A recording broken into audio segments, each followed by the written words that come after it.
Day 29 is the day of the final crisis. This final crisis, or Chapter 9, is defined by its status as the crisis which will end your story. So, establishing the relationship between this last crisis and the first crisis of Chapter 3 and the climax is crucial to understand the progressiveness or the escalation between the different phases of your story. We'll discover here the last place of your story, the last location for which you will go. You can still change of environment in Chapter 10, but this last environment will define which environment will appear in Chapter 10, just as it will define the last stakes. Chapter 9 is a chapter which prepares the aftermath, which prepares the epilogue.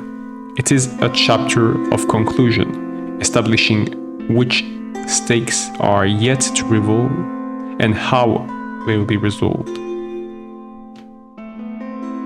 The final crisis is the harshest one. Not necessarily the most brutal, but the most ruthless, the most unforgivable. The final crisis is, by its nature, the most definitive one. It is the crisis which is supposed to reveal the true nature of your character, the terminal nature of your character in their final moments. The inherent harshness of this crisis comes from the degree of pain and the intensity of the loss. Now, contrary to the climax, where the crisis experienced in Chapter 6 was more brutal, maybe more violent even, the crisis experienced in Chapter 9 should feel more painful. It should feel more harsh. The character's reactions should be stronger. The character's reaction should be faster. The sense of emergency is greater here. The character's reactions are meant here to reveal their intentions, their sense of resent, maybe their sense of rancor.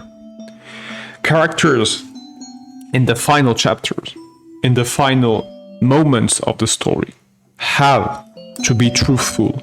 They have to be honest, even if this honesty is the ugliest honesty they had to reveal for the whole story. Their intentions will become clear because now their reactions are unlikely to produce any form of sanction. It's the end. They're at the end. They have nothing to lose anymore. The characters have suffered through the whole story. Just enduring the story itself is a pain for them. And now they're at the closest point to what they consider their reward, their goal, their motivation, the very object which was their stake since the beginning of the story. So their reactions will be more precipitate. This crisis is definitive. And if it should reveal the worst part of your characters, it may reveal the best part of the characters. It may reveal which relationships will durate in the very long run. It will reveal the sustainable nature of some characters, or the short-termism of some characters. Think about all your characters' strengths and weaknesses, and how they expressed these strengths and these weaknesses during the first crisis and the climax. The final crisis will be an exaggerated version of these expressions, of these reactions. The reactions may be the same, but the intensity will be different. The final crisis will be experienced as a punishment by most characters who can withstand the pain of your story, who can withstand the duress you put on them. Now, as the author, you don't want to frustrate your characters.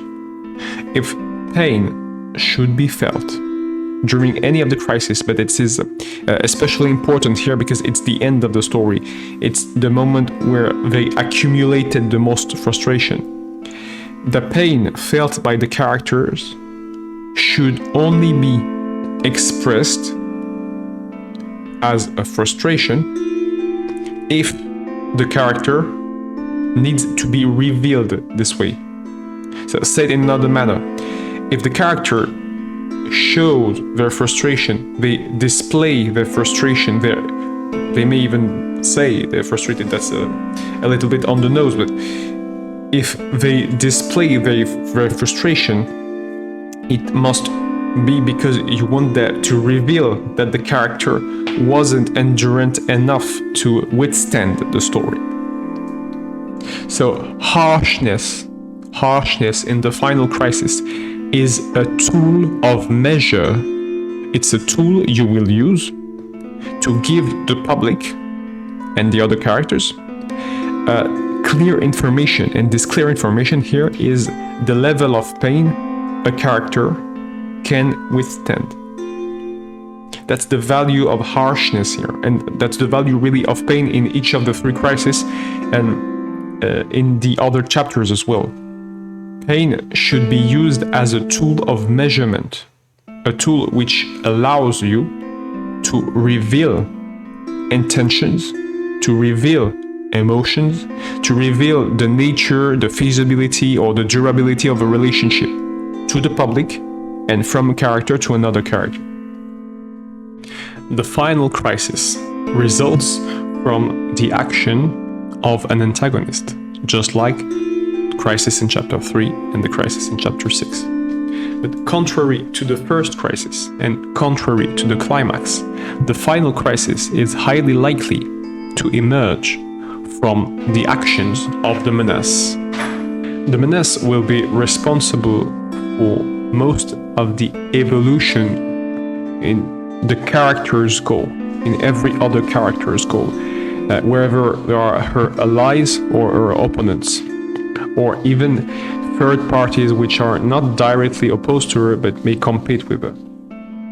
The Menace herself will still evolve internally, since she's responsible for the crisis which originated this escalation, which is most likely the climax. And from chapter 6 to chapter 9, you want to see an evolution of the Menace in terms of her surprising nature and her insidious nature. Now, if you still have questions on how to create the Menace, how to create an antagonist in general, but the Menace here particularly, how to introduce the Menace or eventually reintroduce the Menace after chapter 6, in chapter 7, for example, if we still haven't seen her directly, if you have question on how she acts in order to reinforce other threats, how does she create relationship, should she be an influence type of character, if you want to think in terms of visual profiles, should she be an arbiter, if you think in terms of roles, leave your questions in the comment section and detail them. Following the video we did on feedback, give us yours here. Give us your detailed feedback. What should we had about the Menace? What should we had about antagonists in general? What should we had about crisis chapter? Do you feel that there are still central chapters in the story, or don't you feel there are central chapters? Because if you consider that crisis chapter are not central chapters in the story, we may not have insisted enough on the importance of crisis in defining the story's rhythm, in defining the story's progression. So if you have questions on antagonists, question on the Menace specifically, question on Crisis in general, and questions on the climax and the final crisis, leave them in the comment section and we'll answer them in details. Chapter 9 serves as a conclusion, not for the whole story, because that's the role of chapter 10, but it serves as a conclusion when it comes to Crisis. Chapter 9 is supposed to be the moment where the frustration of the character is at its highest peak. So contrary to the climax, chapter 9 does not have to be brutal. The climax needs to be brutal. And by brutal here, you need to add, in order to get brutal really, you need to add surprise to violence. Because violence alone does not make a scene, a chapter, a story brutal. But violence plus surprise will make your story, your chapter, your scene brutal. So the climax had to be brutal, not the final crisis. The final crisis can be lingering. It can be an insidious pain, something that's really difficult to expose, in fact, to display. And you have to experience it through the protagonist directly. So there's a risk of, detachment between the protagonist and the public, for example, or the protagonist and the other character, if the pain is too insidious, if it's too lingering, if it's too deep into the character, too subjective maybe, so to say. And that's why, in most cases, the safest option is to create another brutal crisis, but it's not necessarily the best option. You may want, in fact, to make the final crisis more insidious. The final crisis is the result of an accumulation.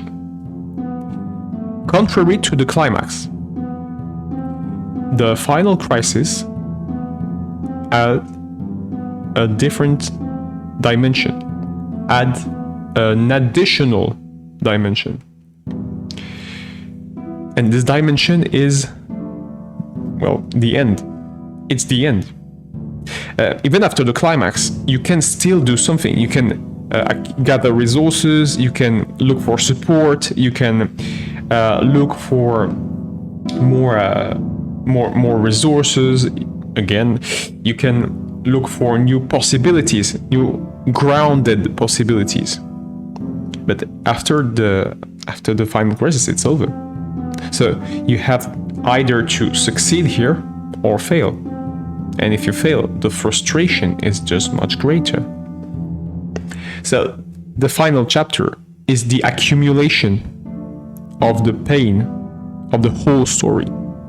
And the scar, the brand which was drawn in the character's flesh in chapter 3, which was redrawn in chapter 6, will now be at its burn stage. It will be the most painful in chapter 9. Which is why the characters have to develop a sense of hope. You may actually give them this hope quite directly in the form of another character. And this hope here, truthful or not, the veracity of the hope can be verified or not. The characters, because she has decided to believe in a potentially satisfying ending for herself, may have her expectations rewarded or betrayed. If the character choose not to believe in this symbol of hope, because that's a possibility. Another character other than your protagonist can act as a support and in the end not be one. Be actually maybe the Menace herself. And if your protagonist has decided not to believe, has decided not to accord any credibility in this new potential hope, the chances of her being rewarded or betrayed have weakened. They have decreased. Because if your character doesn't believe If your character doesn't believe in this new possibility, she can't reap the reward because she doesn't believe in it, but she can't be betrayed either. So you have really four main directions in terms of does the character want to try something else even without with very little chances of conclusion in this new situation, or does the character refuses to believe in this new possibility and will stick to her original plan, the plan she established in chapter 1, for example, or the plan she established just after the climax. There's a deep discussion you'll want to have with your characters regarding the evolution of their expectation during the story. And if it's still unclear for you how to discuss with your character, how to dialogue with your character, leave us questions in the comment section and we'll respond to it, because the concept of dialoguing with your character may be a little bit ominous for now, a little bit unclear. So leave us your question in the comment section. For example, you can ask us, how do you,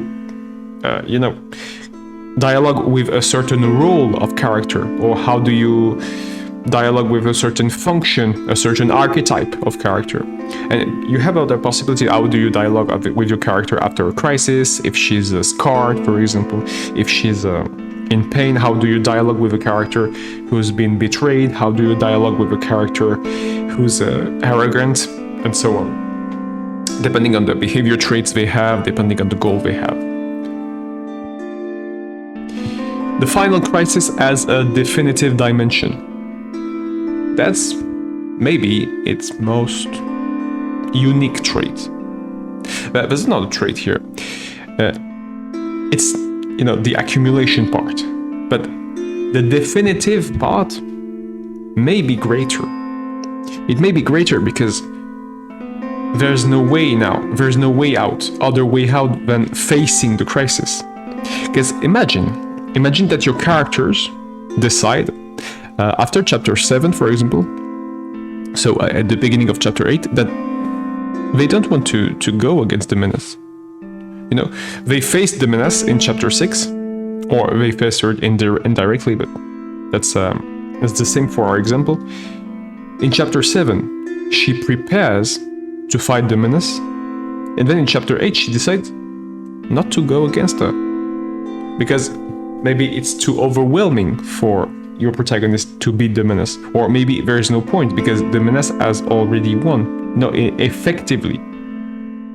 And the other characters, the other supporter characters, are only going against the Menace because they don't want to submit themselves to her, even if they can't win. Because they can effectively only lose. The story may be already written after chapter 7, or after chapter 6, because the Menace has gathered too many resources. And really think about stakes, think about goals, think about resolution in this manner. Stakes, goals, resolution, motivation, all that, it's just a matter of resources. And if the Menace, for example, or if the protagonist has too many resources, if there's an asymmetry between the two, it's already done. The story has already been played out. The end becomes extremely predictable. Even if, because there's this detachment, and that's why the terminal dimension of the final crisis maybe is not as obvious as the terminal nature of the chapter 10, for example, because at any point in your story, at any point in any chapter, you can end your story. If you've given a character a significant advantage over the others, this character will always triumph. Whoever the character is. The character, if she has a significant advantage over other characters, she will always win. And that's not so obvious, because we don't want to believe in determinism too much. We want to believe in free will. But that's it, really. If your character has too many resources, it is overwhelming for other characters, she's won. And that's where you can still play out the surprise factor, because we really want to believe in free will. We really want to, we're really opposed to determinism. But your character now may have already lost or may have already won since chapter 3, maybe, because in chapter 3, in the first crisis, your character's resolution, her resolve has been built, and she can now win anything. Even if, as the public, you still want to believe that the character can still die. You still want to believe that the protagonist, because, well, the protagonist here, the protagonist can still die, the protagonist can still be defeated. Maybe it's not possible anymore. Well, we'll get back to that when we develop the attachment dimension of the chapter 10 and the balance between attachment and surprise. Chapter 9 is your last chapter, because in chapter 10, you're already starting to write your new story. This is the last location your characters will visit. This is the last atmosphere they will experience. And this atmosphere must be memorable. You want to make it memorable, and you will make it memorable. Just as the environment she's encompassing, by making it the synthesis of all the atmospheres of your story. So think back to the moment where you were writing chapter 10, and then the moment where you were writing chapter 1 in order to create the cyclical nature of your story. All that's in between, chapter 2 to 9, will be now compressed, extracted, and deformed, and then reformed again in order to create the atmosphere of chapter 9. Chapter 9's environment are the validation of this atmosphere. They're also the synthesis of all the places your characters have been through. And in this last environment, you'll want to find something, maybe an item, a piece of furniture, maybe just a part of the environment, an inhabitant of your world, which will remind you of the whole story. As now, this last location has become the support of your main themes. This last location should reflect your main themes. It should be the place where all the characters' goals converge.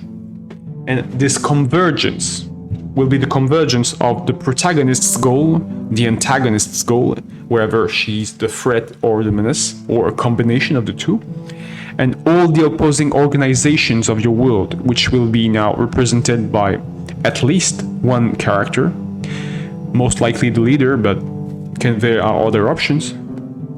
And all these wills, all these volunteers will be represented in this location in order to converge.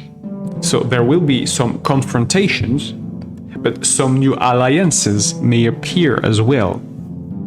And as these wills converge, the results of your chapter, the results of your story, the results of your future series maybe, will be exposed.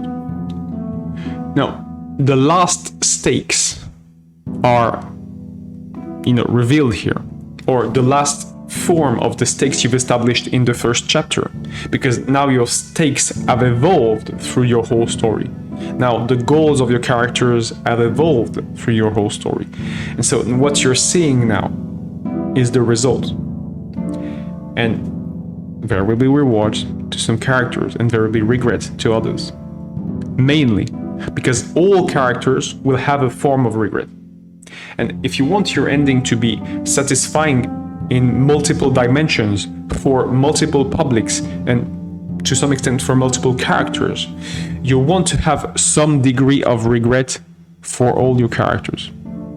All your characters will consider that they could have done something better. Now, the regret does not have to be expressed. The reward will be displayed clearly. The reward will be visible. For example, if your character is still alive, it's a reward in itself. If your character has been able to get rid of an attachment, an unhealthy attachment to a specific environment or a specific other character, that's a reward in itself, because your character is now freer. But the regrets does not have to be expressed directly. They can be seen, they can be felt, they can be imagined, maybe by the public, they can be imagined by another character from your protagonist, for example, perspective. Your protagonist wasn't able to save as many people as she wanted, but she saved the most important ones. That's a way to quantify reward here and to quantify regret. And you want to have this ability to quantify the potential rewards and regrets of each character at the end of the story. So obviously, the characters which did not have reached their goal, the characters for who the stakes were inconclusive, will mostly have regrets. And you want to be able to quantify that and maybe establish a little hierarchy of the characters who will succeed more or less in order to make your ending, so chapter 10, clearer.